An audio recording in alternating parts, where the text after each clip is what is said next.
Hello everyone, this is Anjushi, and today we are going to discuss something very interesting. How do you overcome a heartbreak or a not so favorable phase and get over anxiety using this manifestation process?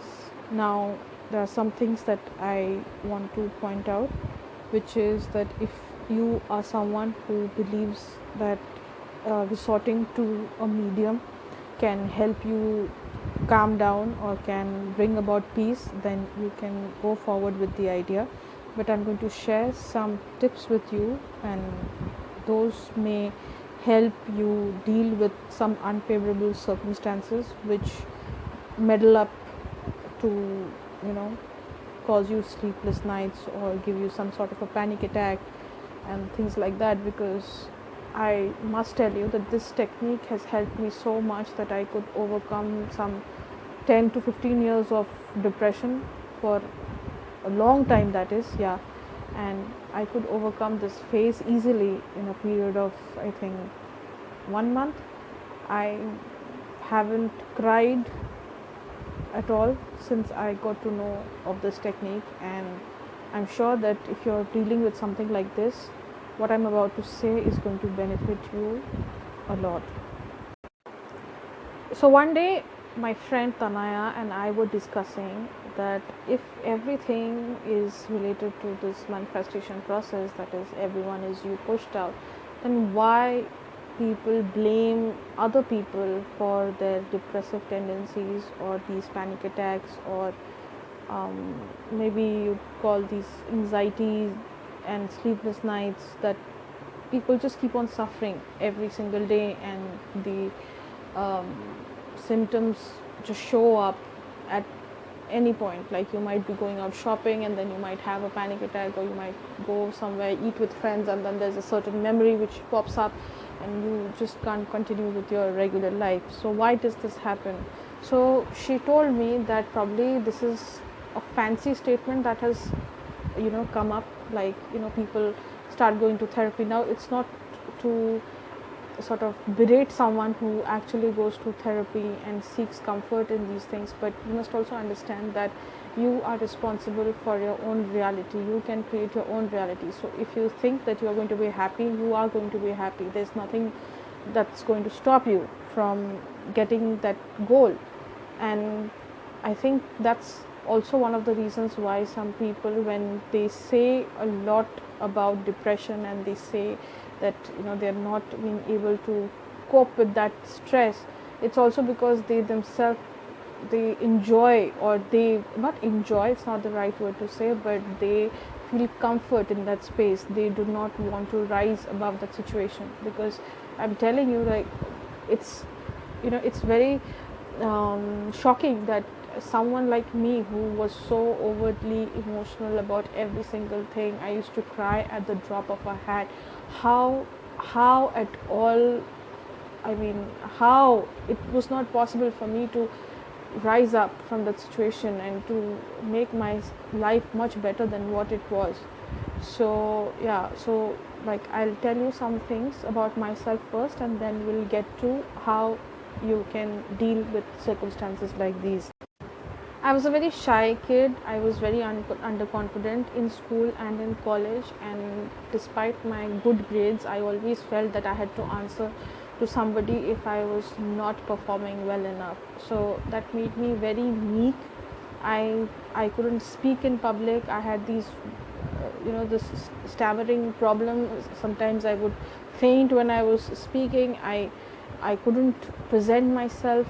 I couldn't even say what I wanted to say. Like, I till date I do have issues on confrontation, because I have started calming down, and I also abide by the idea of everyone is you pushed out. So I don't confront people. I just let go. I don't harbor negativity as such. But it was a lot difficult at that point to just deal with the the social life that we now know as hanging around.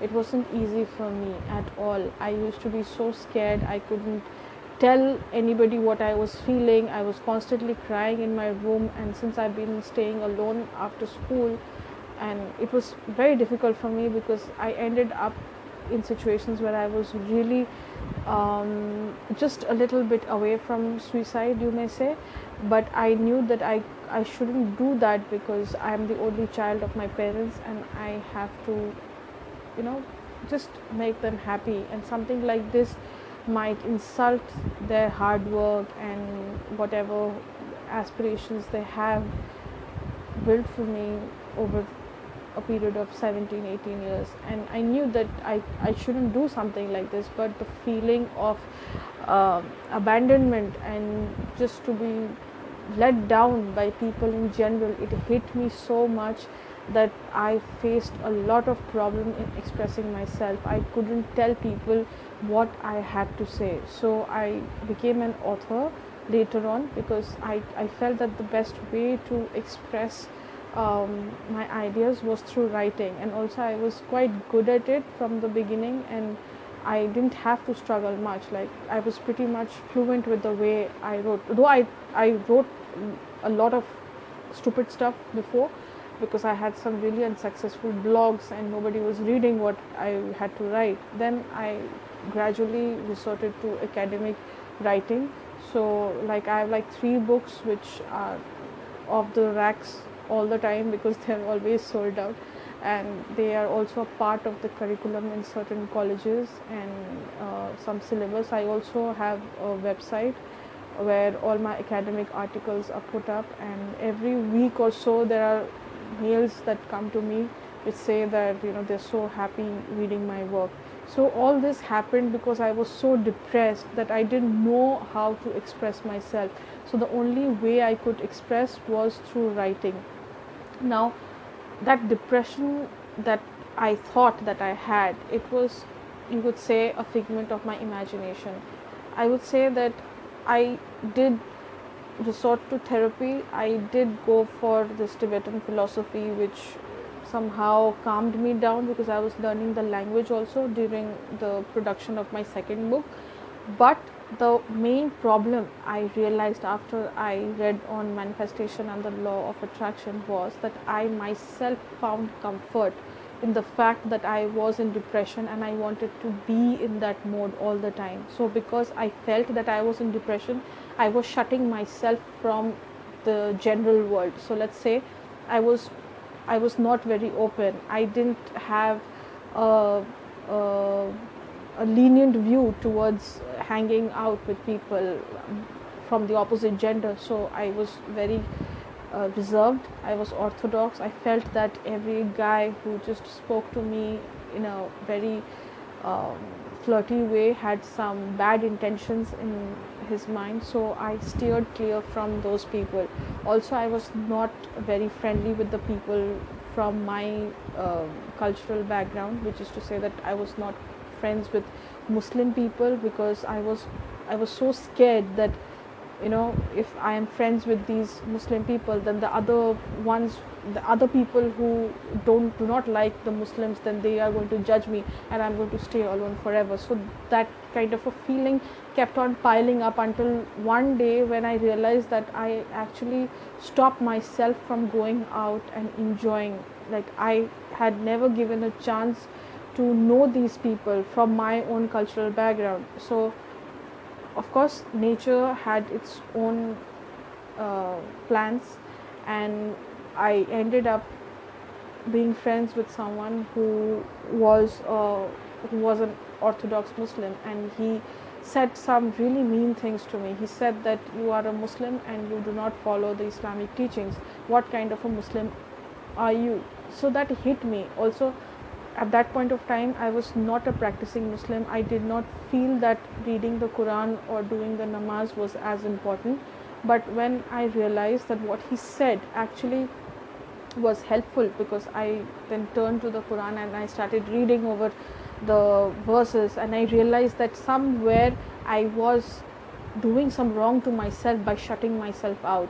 So this whole depression thing about maybe not having friends or not being able to express myself, this is only because I am shutting down the system within myself. I'm not being open. I'm not accepting the abundance that is around me. I'm not expressing my gratefulness.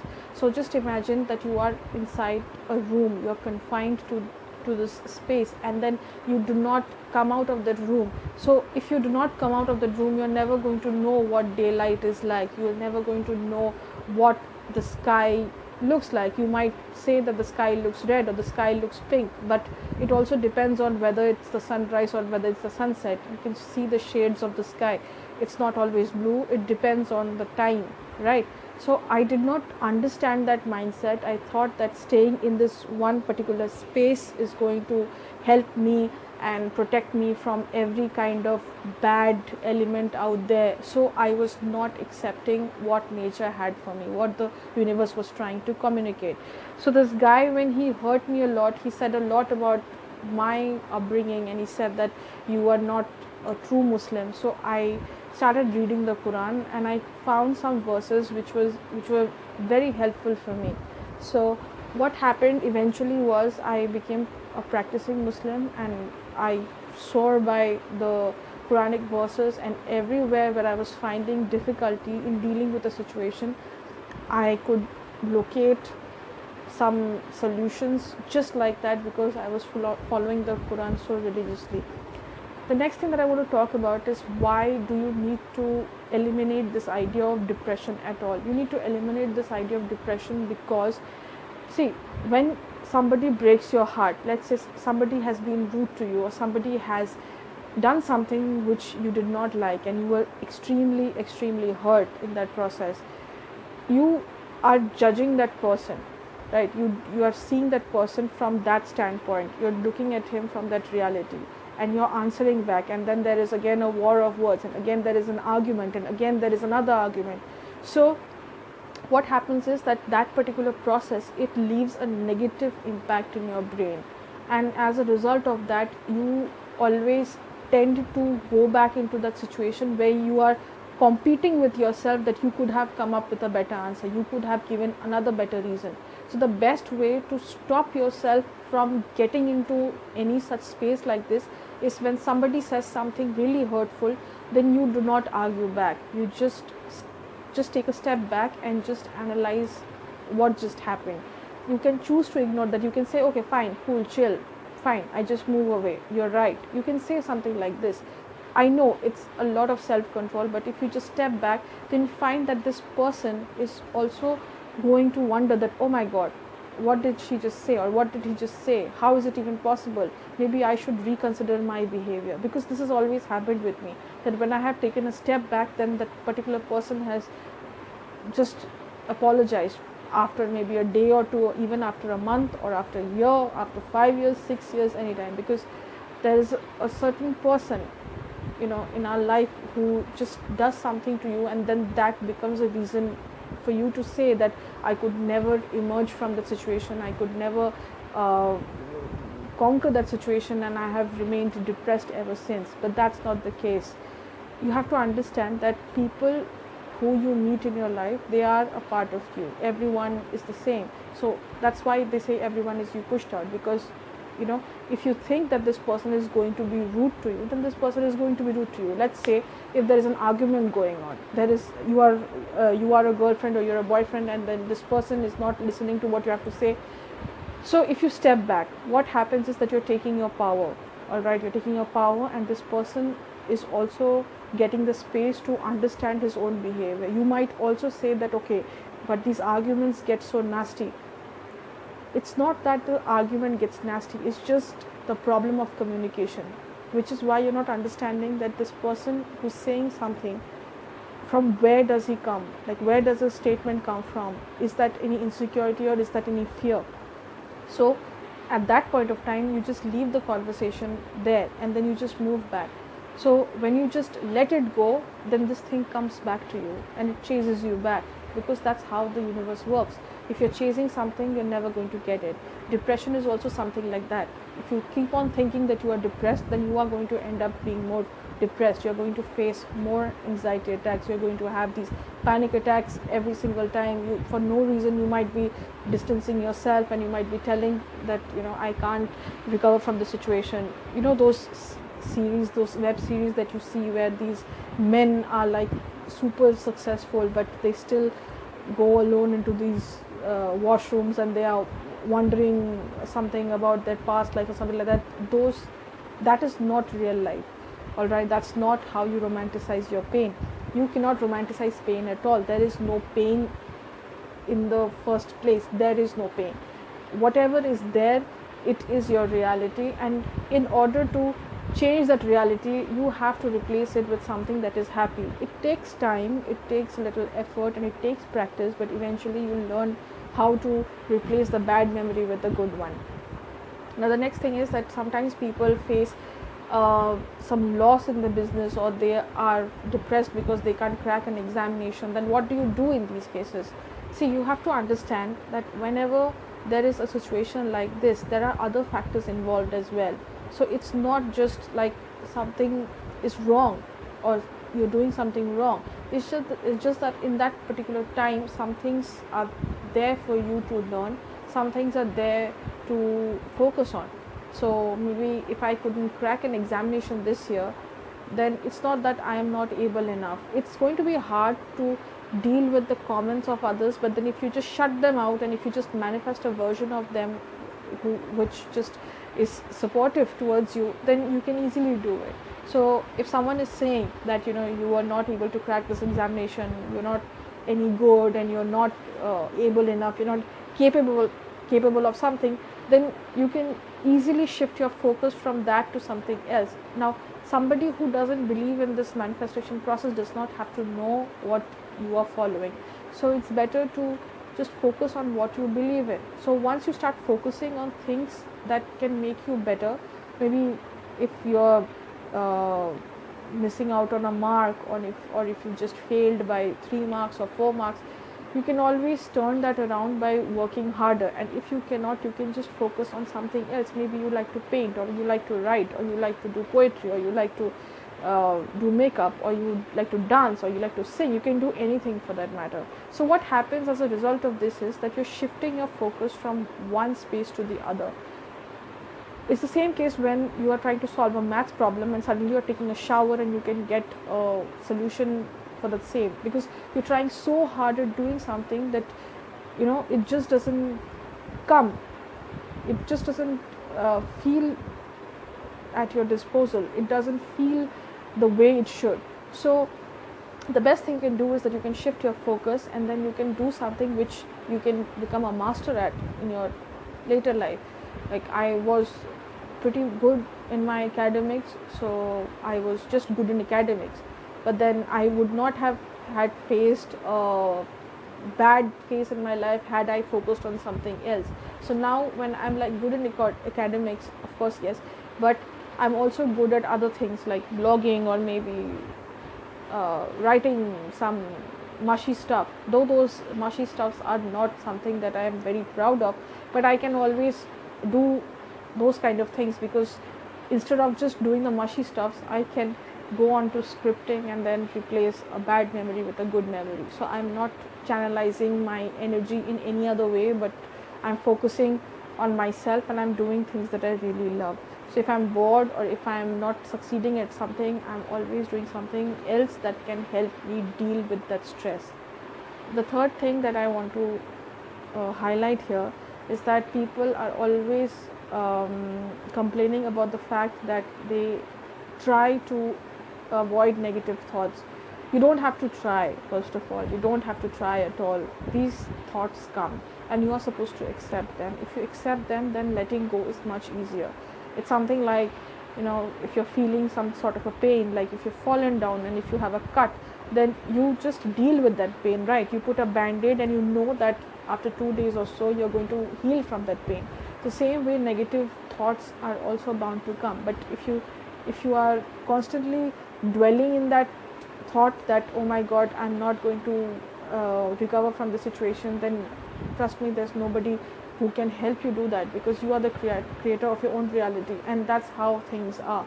So the best way to not fall into this trap of this negative energy clouding over my head is not to give any importance to that.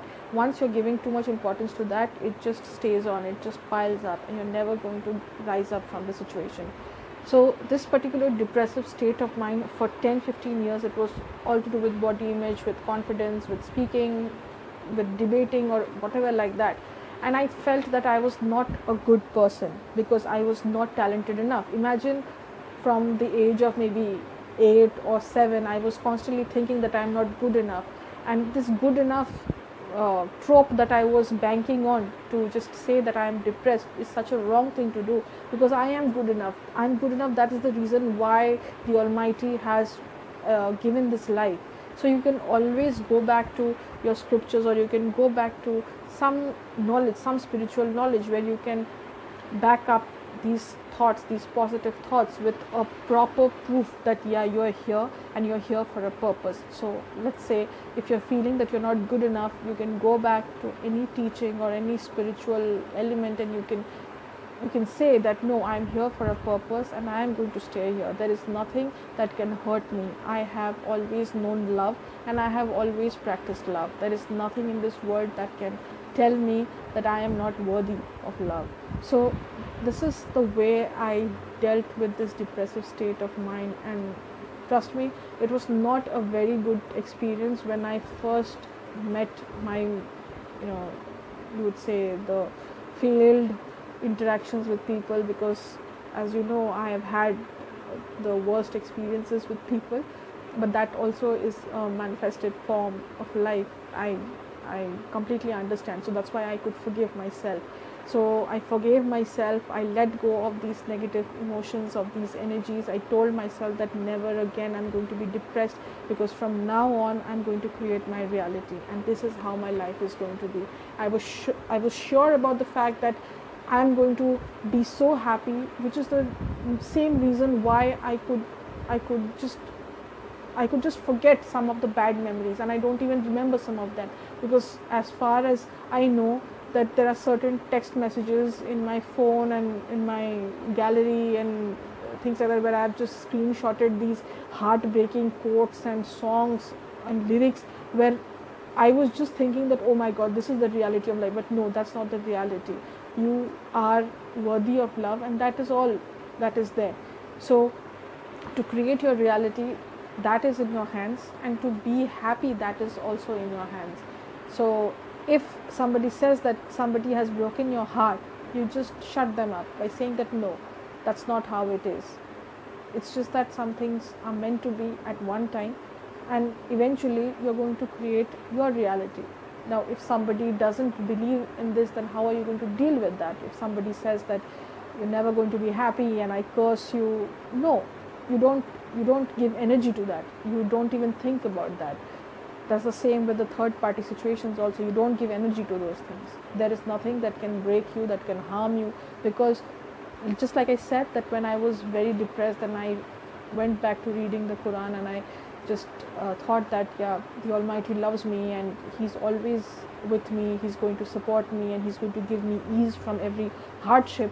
So I just stood by that idea that no, whatever is happening for the good, and I'm going to be very happy in the future. There's nothing that can harm me, and I put my trust in the Almighty. That is how I dealt with my depressed state. And since then I have not cried, I have not been unhappy, even when there were situations where I could have easily lost hope, when anything bad happened, anything for that matter, a fight with my parents, or a fight with my specific person, with an argument with a dear friend, anything, I could have easily broken down. But no, I did not go back to that phase of my life ever again. I did not have to turn back, because I stood by the idea that I am not going to go back to that life that I have come out from. There is nothing that can push me back into that life. And this is how I dealt with that state of mind, that depressed state of mind, which I thought I could never come out of. I hope, I'm so happy I could share my story with you, and I think you will like it.